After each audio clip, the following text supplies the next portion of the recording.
François Bayrou nommé nouveau Premier ministre français au milieu de la tourmente politique.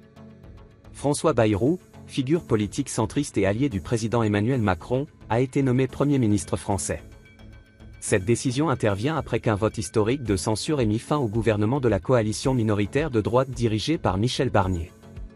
Bayrou devient ainsi le 4e Premier ministre français de l'année, témoignant de l'instabilité politique croissante dans le pays.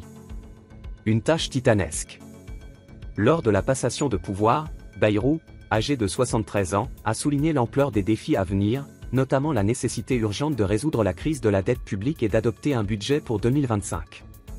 Comparant la mission à une ascension politique de l'Himalaya, il a également insisté sur l'importance de rétablir la confiance entre les politiciens et les citoyens, et de combattre les discriminations.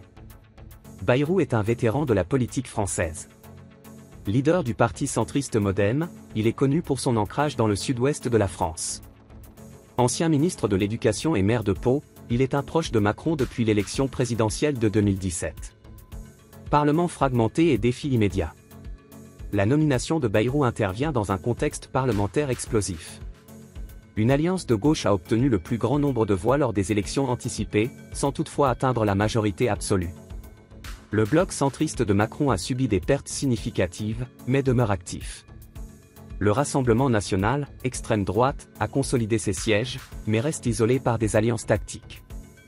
Les divisions au Parlement demeurent, et Bayrou doit constituer un gouvernement capable de collaborer efficacement pour éviter un nouveau blocage législatif. Réaction politique. Soutien prudent.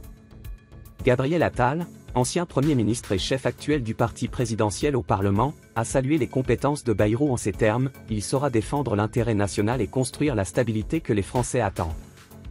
Jordan Bardella, président du Rassemblement national, a indiqué que son parti ne s'opposerait pas immédiatement à Bayrou, tout en exigeant un dialogue interpartisan sur le budget. Opposition virulente. À gauche, la France insoumise, LFI, de Jean-Luc Mélenchon a fustigé cette nomination.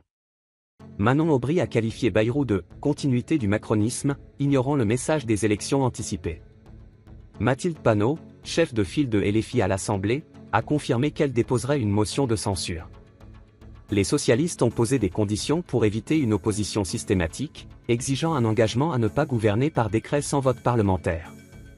Un pari risqué pour Macron.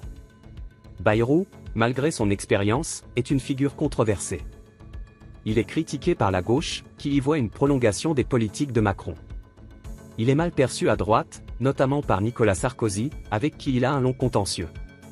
Enjeu à venir. François Bayrou devra non seulement surmonter les fractures parlementaires, mais aussi regagner la confiance d'un électorat désabusé.